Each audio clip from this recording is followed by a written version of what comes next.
Vos sabés que muchas veces te hemos hablado y te hemos compartido sobre la presencia de bases estadounidenses en países de nuestra región. En Colombia, sobre todo, hemos hablado de las 7 bases que ahí existen. La intención, ¿no?, del Comando Sur de seguir avanzando en otras latitudes, especialmente vinculadas a América Latina, y se habla incluso de la posibilidad de la instalación de una base en Tierra del Fuego, que hemos estado siguiendo muy de cerca, pero muy poquito hemos hablado de lo que pasa en relación a la instalación de bases de la OTAN, de la Organización del Tratado del Atlántico Norte, en Europa. ¿Sí?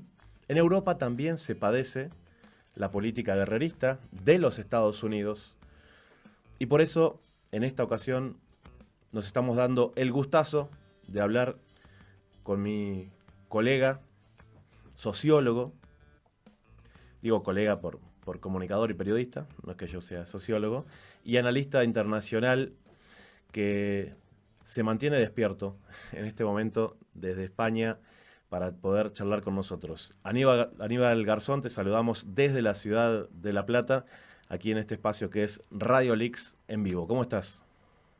Hola, ¿qué tal? Un placer, Sebastián, estar contigo, con todo el pueblo de Argentina. Y nada, para mí es un placer estar aquí a la 1 de la mañana para hablar de temas tan importantes que estáis sacando en la agenda y sobre todo desenmascarar esa realidad. O sea, no hay ningún esfuerzo. Para mí, todo un orgullo estar aquí despierto, aquí desde Barcelona. Bueno, te agradecemos mucho, Aníbal. Un poco en algunas reuniones, en Tertulias en Cuarentena, que es un grupo al que eh, siempre intentamos de aportar algo. Tuviste una charla del cual se me despertó este interés por conocer un poquito más, porque como decía yo al principio, siempre nos sentimos que en Latinoamérica, en África, son las regiones que padecen más la instalación de bases estadounidenses, sobre todo, eh, al no tener sistemas de gobierno que puedan de alguna manera repeler, ¿no?, estas acciones. Y vemos que la realidad en Europa no es tan diferente, por decirlo de alguna manera. ¿Cuántas bases hay? ¿Qué países tienen bases estadounidenses que manejan de alguna manera los hilos de lo que puede llegar a ser la proyección militar estadounidense en esos países? Mm.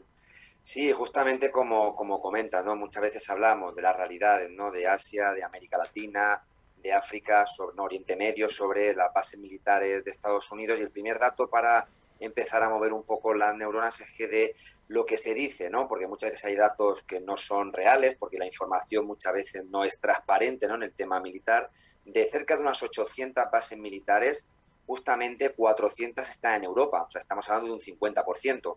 Es un primer dato, ¿no?, que nos tiene que pues ya empezar, ¿no?, a indagar de por qué no se da esa situación, no está esa información.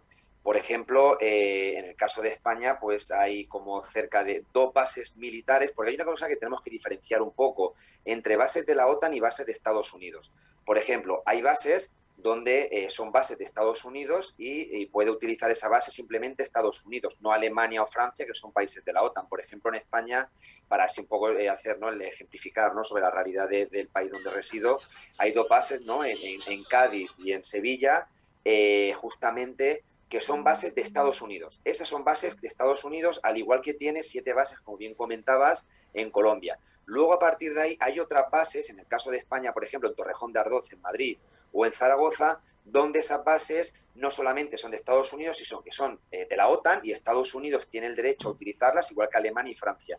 Por lo tanto, lo primero que hay que diferenciar es eso: bases militares de Estados Unidos, donde solamente ellos tienen la base para poder hacerles uso, y luego de la OTAN, que no olvidemos que son 29 países, y entonces podría en ese momento tener bueno, pues esa posibilidad de utilizar otro país miembro. Uno de los países donde más bases militares hay, y esto vuelve a recordar que la Guerra Fría no ha acabado.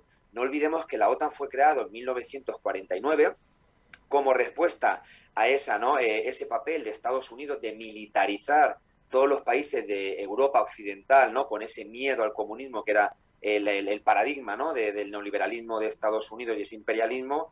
Justamente lo que se crea luego a contrarrespuesta es el Pacto de Varsovia, y aquí lo que viene a dar el dato es de que el país que más bases militares norteamericanas tiene sigue siendo Alemania. el tema, ¿no?, geográfico, el muro de Berlín, ¿no?, la RDA, la RFA, y Alemania ahora mismo pues tiene cerca de, también vuelvo a decir que datos que pueden ser, ¿no?, aproximados, unas 29 bases militares. Hay bases militares de aerolíneas militares fuertes, como el caso de Ramstein, ¿no?, que es una base central ahí en Alemania.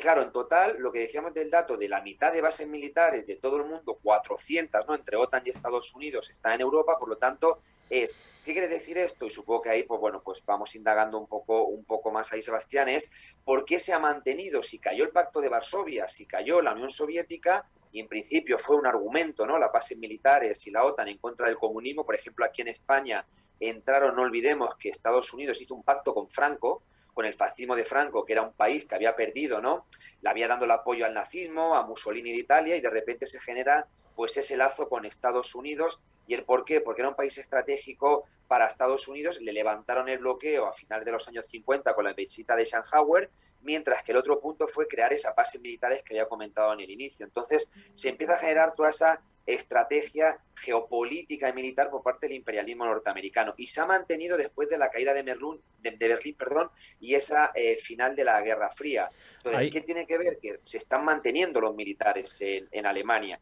Y aquí viene, y ahí supongo que comentaremos un poco más, esa nueva geopolítica de Estados Unidos, sobre todo con el tema de Rusia, que ha mantenido y ha violado algunos principios y acuerdos que ha habido entre Rusia y Estados Unidos. ahí sí, Aníbal, es interesante. Primero pasar en limpio cuál es la postura de los pueblos, ¿no? Yo recuerdo un famoso referéndum, no sé si vos me dirás si fue amañado, como se dice, en España, para ver si aceptaban la instalación de bases de la OTAN. Y después también el gobierno de Podemos en su momento, digamos, el partido político Podemos en su momento, rechazando enérgicamente, ¿no?, la existencia de bases de la OTAN en España. ¿Cuál es la situación de los españoles promedio en este momento con esa situación y cuál es la postura del gobierno actual? Sí, es muy interesante la pregunta que haces, porque eso es lo que hace, está ocultando lo que decimos, de esos datos, esa injerencia, ¿no?, ese poder que tiene Estados Unidos, y cómo las izquierdas mismo en Europa ocultan esa situación. Como bien comentas, hubo un referéndum en 1986 por parte del Partido Socialista. El Partido Socialista, con esa imagen de Felipe González de OTAN no, no, OTAN no, o incluso ya hablaremos Solana, que acabó siendo, ¿no?, el secretario de la OTAN, cuando bombardearon a Serbia en el 99, ¿no? Él dirigió esa operación, ¿no?, en Yugoslavia, la dirigió en el 99, y salía en ese puño en alto diciendo OTAN no, y vemos que España entró en la OTAN antes de entrar en el Partido Socialista. Entra en la OTAN con la finalización del franquismo y años 78-79, ya entra todo, y que tenía bases militares de Estados Unidos, podemos decir, los años 60, pero entra, y ¿qué es lo que sucede? Que el Partido Socialista de repente cambia su discurso, y en el 86 celebra un referéndum y da que sí a la OTAN. Dice que sí a la OTAN en todo momento. Luego se vieron como Partido Socialista, y Felipe González fue financiado por la falsa socialdemocracia, por decirlo así, alemana, Estados Unidos, la CIA. Hay muchísimas investigaciones, y esa fue la manera un poco de generar como una legitimidad en el pueblo español el hecho de entrar a la OTAN, que era una seguridad en todo momento. ¿Qué ha pasado? Que justamente el Partido Socialista, llamándose de izquierdas cuando no lo es un partido social neoliberal como muchos de Europa, lo que ha hecho ha sido legitimar y perder totalmente el discurso con el tema de la OTAN. La OTAN ya no aparece. En los años 70, 80, muchísima gente salía criticando a la OTAN como organización criminal, la organización criminal número uno del mundo. De repente eso desaparece, ¿no?, los debates de izquierda liderados por el Partido Socialista. ¿Y qué es lo que sucede? Que Podemos, como bien has comentado, que podría ser la alternativa a entrar otra vez ese debate, justamente estando en el gobierno del Partido Socialista, ha renovado automáticamente las bases militares de Estados Unidos con el tema de, como la derrota, simplemente la derrota, la de Cádiz, la llevaron sin ninguna negociación a prorrogar, y además entró uno que fue ¿no?, un general del ejército español, que está yendo en la fila de Estados Unidos, que también estuvo en el bombardeo de Libia. O sea que militares están dentro de Podemos que apoyaron en su momento el bombardeo de Libia con Zapatero. ¿Qué ha sucedido? Así en resumen, que finalmente lo que está pasando es que la izquierda europea, y en general en este caso la española, la institucional, no olvidemos que hay una alternativa, ese tema lo ha olvidado en todo momento. E incluso, por dar un dato, un alcalde de Cádiz, que es donde está una base militar, que es de Podemos, de una línea más trotskista, llegó y dijo que, hombre, las bases militares son importantes porque dan trabajo. Ese fue el argumento, diciendo en Cádiz, el alcalde, diciendo en su momento que eran importantes porque Claro. daban trabajo al pueblo de Cádiz. Y eso es un argumento que se ha perdido en todo momento en la izquierda española y en general en toda Europa. Se ha quedado abandonado ese discurso de los 70 a los 80 criminalizando la OTAN como una región criminal del siglo XX, siglo XXI. Ahí, Aníbal, es interesante porque cuando buscamos las nuevas excusas que podíamos pensar que tuviera la propia OTAN, encontramos como dos o tres variantes. Por un lado, en lo que fue el anterior gobierno, ¿sí?, de Donald Trump, de alguna manera casi como que regañando, ¿no?, a los presidentes y primeros ministros europeos, diciéndole, si ustedes no aportan lo suficiente para la OTAN, nosotros nos vamos a salir y dejar que ustedes se cuiden solos prácticamente contra el peligro de la Federación Rusa, por decirlo de alguna manera. Y después, con una actitud, si se quiere, más conciliadora, estamos viendo a Biden acercándose de a poquito a Europa, pero también envolviendo, ¿no?, a la totalidad de los países europeos que son miembros de la OTAN en una serie de movimientos extremadamente peligrosos contra la Federación Rusa. ¿En qué puede llegar a terminar todo esto? Sobre todo teniendo en cuenta el, la cantidad de negocios, sobre todo lo que es el gasoducto de Nord Stream, entre la Federación Rusa y Alemania, que a todas luces los presenta como dos buenos socios. Sí, geopolítica, esa lectura, esa pregunta que haces es interesante porque justamente yo creo que no hay una diferencia entre un partido demócrata y republicano. Una cosa son los discursos y el merchandising, ¿no?, dentro de los medios de comunicación. Claro que Ujú. es verdad que Donald Trump, en una reunión de la OTAN, iba allí, ¿no?, con el hecho de Estados Unidos somos la superioridad y tenemos que decidir que todos los países tienen que aportar un 2% del PIB. Era Ujú. la idea, ¿no? Diciendo Estados Unidos somos los que más aportamos, España creo que daba un 1%, 1, y poco, y el hecho era de que había que todos los países aumentar su gasto militar.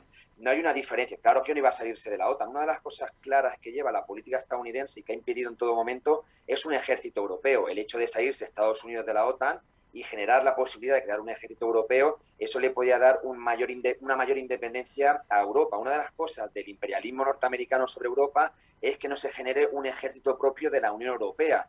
Tiene ahí sus comandos, ¿no?, internacionales, como el tema de Borrell, ¿no?, que ahora mismo es el alto mando diplomático, pero no tiene un organismo militar. De esa manera, la Unión Europea sigue estando con la idea de que Estados Unidos es el líder y la Unión Europea va detrás. Y ahí viene la política que bien comentabas con el tema de las relaciones con Rusia. ¿Qué sucede? Hay un sector en Alemania, no olvidemos históricamente por la RDA, ¿no?, y las relaciones con la Unión Soviética, y hay unas relaciones muy potentes entre Rusia y Alemania, que había sobre todo, ¿no?, con el tema del oleoducto. Schröder, justamente el antiguo expresidente de Alemania, trabaja para Gazprom. Pero ¿qué ha sucedido en todo momento? Que esas relaciones entre Alemania y Rusia lo que ha hecho ha sido entrar a Estados Unidos y boicotearlas en todo momento. Y ahí entrar la OTAN en un momento de generar conflictividad con Rusia. El hecho del Euromaidan, que fue la invasión a Ucrania en su momento en el 2014, fue el hecho de llevar esa ruptura entre Rusia y Alemania. Estados Unidos lo que busca en todo momento, y la OTAN es parte de ese trabajo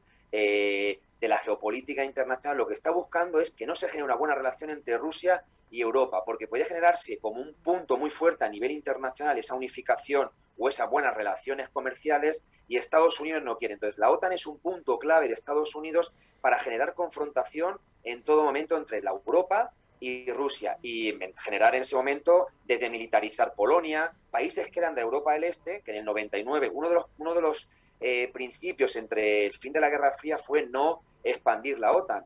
Y en el 99 entra Polonia, los países bálticos, entra Hungría, entra Rumanía, van entrando, ¿no?, posteriormente países de la antigua Yugoslavia y acercándose justo más cerca de la frontera rusa. E incluso el intento del golpe de Estado de Bielorrusia fue un intento otanista en el hecho de quitar, ¿no?, a Lukashenko como presidente y poder extender todavía mucho más a la frontera rusa, y con la idea esa de generar un foco de alarma, de alerta en esa región, mientras Estados Unidos pueda tranquilamente generar un conflicto entre Europa y Rusia para que Estados Unidos evite que haya una buena relación. Y lo de que tú has comentado de Gazprom es un ejemplo, que está intentando boicotear esa relación entre Alemania y Rusia porque a Estados Unidos nunca le ha interesado que se genere un polo importante económico ahí. Y la OTAN es parte de estabilizar la región.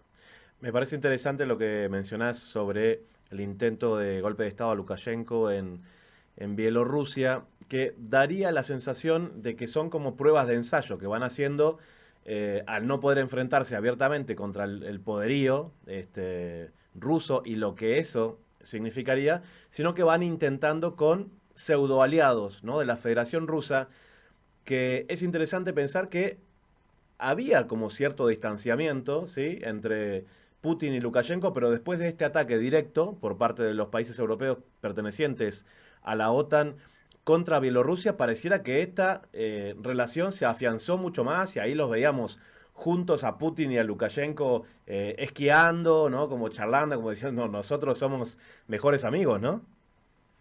Sí, exactamente. Mira, yo tenía pensado y a nivel personal, antes del confinamiento quería viajar a Bielorrusia Mm. en Semana Santa del 2020. No era marzo, pasa que luego el confinamiento se aceleró, no pude ir. ¿Y qué? ¿Por qué? Porque tenía la facilidad que ya habían quitado incluso la visa de turismo a la Unión Europea. Un ciudadano de la Unión Europea podía viajar sin ninguna visa, sin ningún problema. Y siempre, pues bueno, pues me ha interesado pues conocer la historia del país. Aquí viene a decir esto, que justamente Lukashenko se estaba acercando mucho a la Unión Europea, se estaba acercando, comercializar, tener el tema de exportar tractores, tener una buena, pues, con toda soberanía y tener esa relación, porque a veces dependía entre relaciones de poder. Rusia es un gran país, Bielorrusia es más pequeño, y había unas relaciones de poder todavía, ¿no?, entre Rusia y Bielorrusia, todavía que tenía un contacto histórico, incluso algún convenio de unificación y adhesión. Pero Lukashenko en eso, ¿no?, la soberanía de su país lo tenía claramente. Pero el intento de golpe de Estado de justamente hace un año, ahora mismo en agosto está haciendo un año, ha hecho acercar mucho más a Bielorrusia con Rusia, y queda claramente donde muchas veces el papel golpista, otanista, como el tema también que decíamos de Ucrania, el tema de los países bálticos, el tema de la derechización en Polonia, el tema de Hungría, se está viendo claramente de cómo la OTAN está siendo la pata de la derecha y ultraderecha de los países de Europa del Este, de los golpes de Estado. Es la OTAN porque le interesa a Estados Unidos tener países satélites en frontera. Dos opciones. Una es, por si en su momento hubiese un conflicto, que todo se destruya lejos de Estados Unidos. A Estados Unidos le gustan los conflictos lejanos. Claro. Desde Vietnam ha tenido miedo porque Cuba la tiene cerca. Le gustan los conflictos muy lejos. Entonces, que eso es una de las estrategias, que se destruyan entre ellos sin ningún problema, ¿no? Y eso, bueno, pues es un proyecto. Y el segundo punto también es generar una inestabilidad. El tema de la Guerra Fría que se dice es que Rusia, la URSS en su momento, implementó mucha economía militar por el tema de la Guerra Fría. Una de las cosas también de generar una pérdida de desarrollo, de liderazgo por parte de Rusia, es que también Rusia implemente mucho coste del PIB en lo militar, y de esta manera generar otra vez la economía de guerra. Y esto es lo que está haciendo también Estados Unidos, yendo a que Rusia tenga que invertir más militarmente, y de esa manera no pueda desarrollar otros aspectos como el tema científico, tecnológico o la agricultura, otro tema que puedan llevar a cabo porque tiene que implementar lo militar. Otro ahogo, otro bloqueo escondido que está haciendo Estados Unidos sobre Rusia en este aspecto de, ¿no?, geoestratégico que estamos hablando. Aníbal, como para ir terminando y agradeciéndote muchísimo tu tiempo, daría la sensación que las piezas de la OTAN en Europa se están moviendo hacia la anexión de Ucrania como miembro pleno, ¿sí? Vemos ahí como cierto acercamiento, pero todavía no lo es. ¿Cuáles podrían llegar a ser las consecuencias de que Ucrania, con, sabemos, todos los conflictos que tiene con Rusia actualmente, por Crimea y demás, terminara siendo un miembro pleno de la OTAN? Sí, justamente, como bien dices, ¿no?, ha sido uno de los proyectos de la OTAN de que Ucrania entre, seguramente en su momento entrará, ¿no?, como país invitado. No olvidemos, ¿no?, como está Colombia, como intentan con México, ¿no?, pero sobre todo con Colombia, que es un país invitado también Claro. de la OTAN, tiene convenios, es el primer país fuera de Europa que es. Lo están intentando también con el tema de Ucrania. Ahora bien, no olvidemos, ¿no?, que ha habido, ¿no?, con lo de Crimea, hay zonas, ¿no?, que se separaron en sí, ¿no?, ese conflicto que hay interno, porque hay dos culturas dentro de Ucrania. Está la cultura ruso, que es cultura rusa, que se consideran miembros también, ¿no?, de cercanos, ¿no?, al país de Rusia, y luego, sobre todo, pues ese sector del Euromaidan, que fue financiado por la Unión Europea, financiado por Estados Unidos, para generar una estabilidad potente a nivel del país. De Donbass hay un conflicto, hay conflictos internos, sigues teniendo pues un país de guerra. El tema de entrar la OTAN ahí podría acelerar lo que decíamos, o hacer más visible esta guerra fría. No olvidemos que están creando dos ejes a nivel mundial. Uno es la OTAN con el tema de la Unión Europea y Estados Unidos, que ha continuado, pero también hay un eje fuerte que está creciendo cada vez más en operaciones incluso militares conjuntas entre Rusia y China, estos países de la BRICS, donde han empezado con una fusión financiera, económica, no depender del dólar, pero está creando también una fusión militar.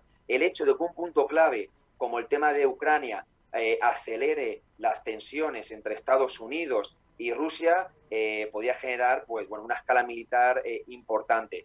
Yo creo que lo que tiene que ser aquí para finalizar, el principal error lo ha tenido Europa. Si Europa en su momento hubiese actuado con total soberanía e independencia, lo que decimos que la OTAN no le está dejando, y hubiese entrado en un tema de consenso, de evitar el conflicto, de no apoyar un golpe de Estado, ¿no?, contra el país en ese momento que tenía un gobierno más cercano a Rusia, que quería hacer un convenio con Rusia, todo eso podía haber generado una buena relación entre Rusia y la Unión Europea, Gazprom, lo que decíamos, Alemania, Francia, había incluso agricultura de España que no podían vender a Rusia porque se estaba bloqueando a Rusia, y eso sería lo importante. No se está llevando a cabo porque, voy a repetir con la tesis inicial con la que trabajaba, le interesa a Estados Unidos y entonces se utiliza pieza del tablero de ajedrez para generar conflictos, tensión, siempre con el hecho de que se generen conflictos internos entre países europeos y eso le acabe generando parte de la economía de Estados Unidos, la economía de guerra. Por eso Donald Trump decía que aumentar el presupuesto en la OTAN, porque Estados Unidos vive justamente de economía de guerra. Tiene militares, 800 bases militares, miles y miles de militares por todo el mundo. ¿Qué es? Es economía de guerra. Eso es Estados Unidos. Aníbal Garzón, sociólogo, charlando con nosotros desde España. ¿En qué ciudad estás, Aníbal, ahora? En Barcelona. ¿Cómo están las cosas por ahí? Bueno, ahora mismo aquí estamos un mes así, siendo agosto, mucho calor, con 42 grados, pero bueno, con el confinamiento ya sabemos aquí el conflicto también que hay del tema Cataluña-España, pero bueno, está todo un poco políticamente dormido con el tema del confinamiento, pues veremos. Pero sí, ahora mismo hay que disfrutar de la playa y el sol, que es lo que está haciendo la gente que puede, porque el desempleo aquí ha aumentado mucho, la crisis económica sigue estando ahí y afecta a las clases populares. ¿Es cierto que van a extrañar tanto a Messi en Barcelona o ya no tanto? Bueno, yo creo que hoy ha jugado al Barça y ha ganado 4-2, si no me equivoco. Iniciándose la Liga, le ha ganado 4-2 a la Real Sociedad. No sé, ahora mismo no soy tampoco futbolero, pero al final los medios de comunicación nos meten eso. Yo creo que el Barça lo importante es potenciar su cantera. Ojalá chicos nuevos, gente joven, salga también y tengan el proyecto de poder también ser buenos jugadores del Fútbol Club Barcelona, y que ya el Messi pues ya lo hemos estado disfrutando durante 18 años. Aníbal, te agradecemos muchísimo. Esta charla la vamos a subir también con nuestros colegas, amigos y compañeros del sitio web de Tertulias en Cuarentena, nuestro amigo ahí Chema también escuchándonos desde España. Así que de a poquito haciendo alianzas desde la comunicación popular entre Latinoamérica e Iberoamérica. Nos da muchísimo gusto haber podido charlar con vos en este momento. Muchísimas gracias, Sebastián, por estar aquí con vosotros. Nada, siempre que pueda, contar conmigo, y una vez muy fuerte, si nos está escuchando Chema y Tertulias en Cuarentena, y a todo el pueblo argentino y a Latinoamérica, un pueblo hermano que, bueno, pues llevo también en la sangre en los procesos de desarrollo y aprendiendo muchísimo de vosotros. Muchísimas gracias. Era Aníbal Garzón, sociólogo, analista internacional y colega charlando desde Barcelona.